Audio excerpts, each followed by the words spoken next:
So you came home, and you and your brother, I take it, continued working on the farm. Yep. And when did the Waterman's farm machinery start up? And Okay. How did it all come about? Okay, so that's where my wife has a big part to this. I always, remember I told you back along, my father was all those, I listed off all the different things he was doing. Well, that seed, the machinery part, because I kind of liked the equipment side of the thing. And, well, I'll back up just a minute, too, and tell you how I decided what I was going to take to the University of Maine. I didn't tell you that. When he went up, he took animal husbandry, which, you know, ties into the animals and the ground and so forth. So when I got ready to go up, I scratched myself. Well, no sense me taking the same as him. So I took ag engineering, because I like math and stuff. So that's what I took up there. So that was so anyway, but my father had that International Harvester dealership, and then my mother was saddled with all that stuff, trying to get rid of that inventory after he died, and he just finished a wooden building, and I can show it to you if you want to see it afterwards. I got a copy of an aerial view of the farm, back along. Right here. Oh, she's got it right there. Okay, so anyway, I got home in December of '55. And by March of '56, we started our business. Now, here's what had to transpire. Obviously, they want to check you all out. And so we called those guys, and they come and talk to us in the house down there. Well, they said we was okay and so forth, but they said, we want you to have a place in Lewiston at the railroad station, a railroad spot. Well, we both knew, three of us knew, that would kill us or sink us right before we even get started. We said, no, we can't do that. We have to milk these cows, and then we go down there, and we're all going to do it right here, or we can't do it. They said, well, that's too bad. We're going to go away. Well, anyway, they went away for about 3 months, I guess, roughly, and back they come. They decided they'd give it to us. The reason being, they couldn't find anybody else. That's what it amounted to. So here was my day, Mike. I would get up, go out, milk cows, come back in, eat my breakfast, change my clothes, go down to the shop. And I was the so-called salesman. My brother was the parts man. And we started with just one mechanic and maybe one other person. So we had a small crew. And the first winter, Mike, I thought that was going to sink us. But anyway, you'll get a kick out of this now. The first year, and this goes to the Rubber Heel, which is in Sabattus, or was in Sabattus. Old Don Hubbard, his name was, he had a farm up on the Ridge Road, play farm. So we sold him a whole setup of tractor and loader and mower and plow, harrow, the whole works. Well, before you go up that hill there was a man called Clinton Ham. And he was a very articulate farmer too. Worked very hard. And he had a nice looking farm there, even though it was on the hills there. And he bought basically the same setup as old man Hubbard did. So that really helped us the first year. And so then it took, we made it work from there on. And so somewhere in this procedure, my mother went to Germany where my stepfather was stationed. And when I can't remember exactly the years, she probably remembers, but somewhere in there, she went over to Germany where he was stationed and decided we was okay to leave behind, I guess you'd say. And somewhere in there, we finally got rid of our mortgage on, getting in this business. And because we'd had to up the farm, put the farm up for, mortgage on the farm to get started there. And we built that. My brother built that barn when he was in the Marine Corps, and there was a mortgage on that. So when we got rid of that first mortgage, sent a letter to my mother and told her what the story was. So that's kind of a quick update, Mike, on all that. You did mention you and Evelyn, when you were married, when you was in the Marine Corps, do you want to name your children and your grandchildren too?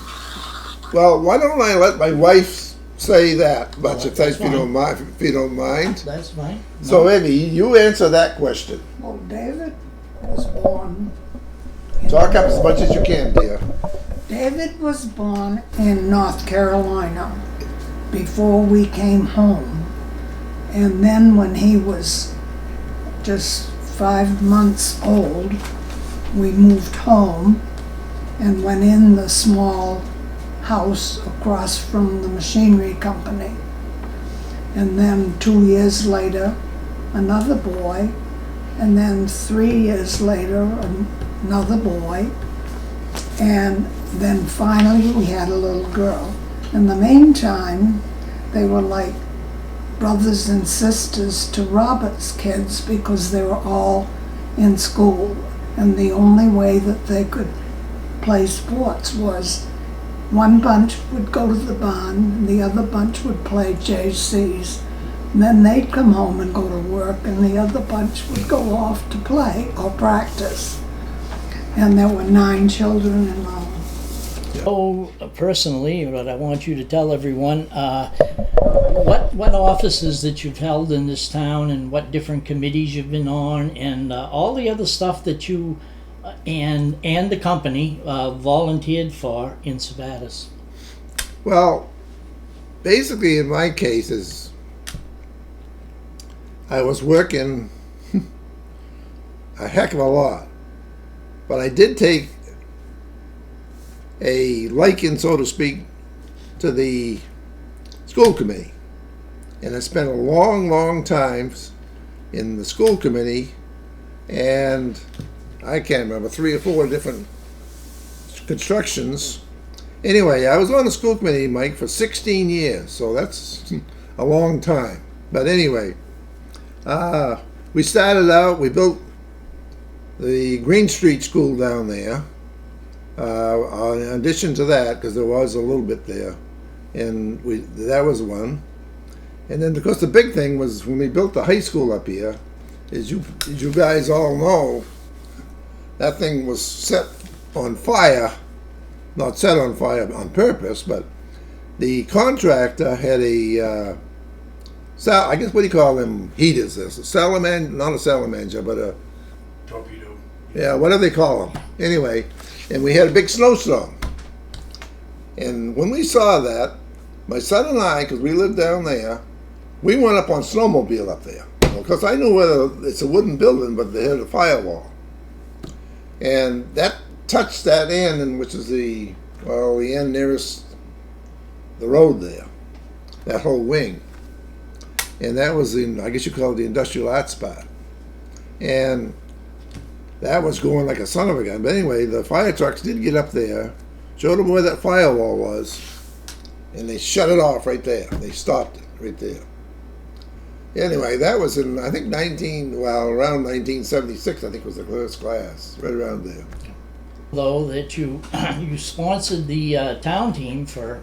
Oh yeah, I did that years. for a long time. I mean, I paid that basically out of my own money for the referees and stuff, you know. And we had a lot of fun on doing that. And we was in the Pine Tree League, and we had some good teams too. And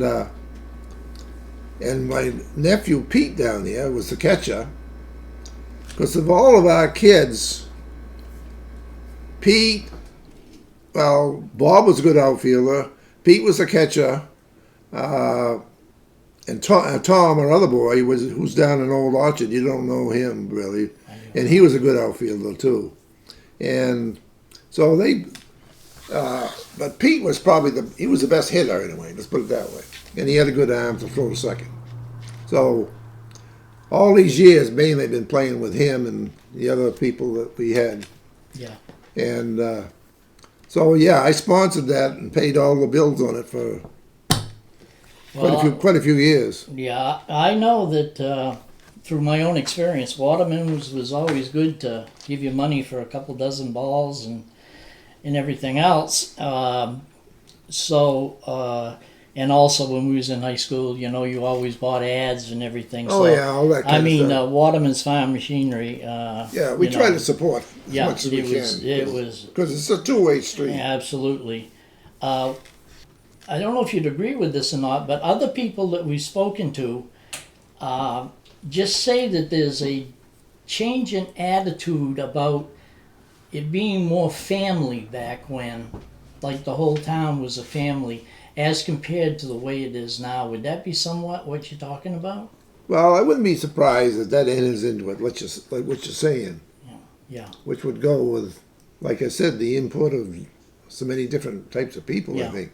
Well, I would imagine that, both of us remember way back when there was only 800-900 people here. Yeah.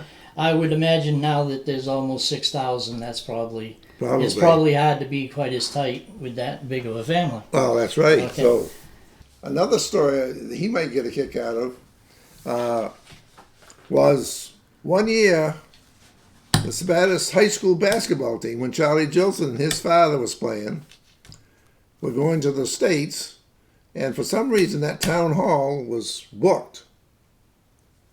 They couldn't practice. Well, guess what? We had them come out here in our barn down here, and they practiced in our barn right down here.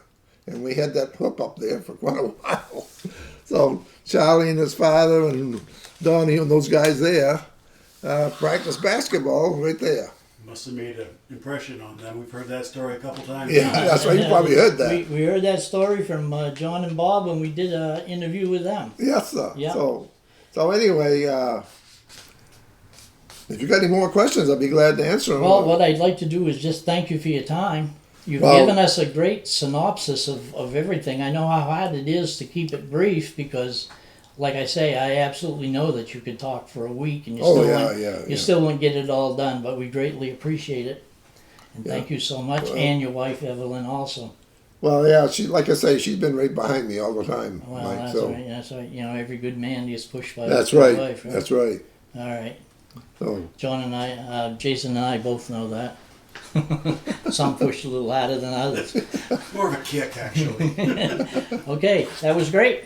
all right. That was Well, really okay. good. Thank you.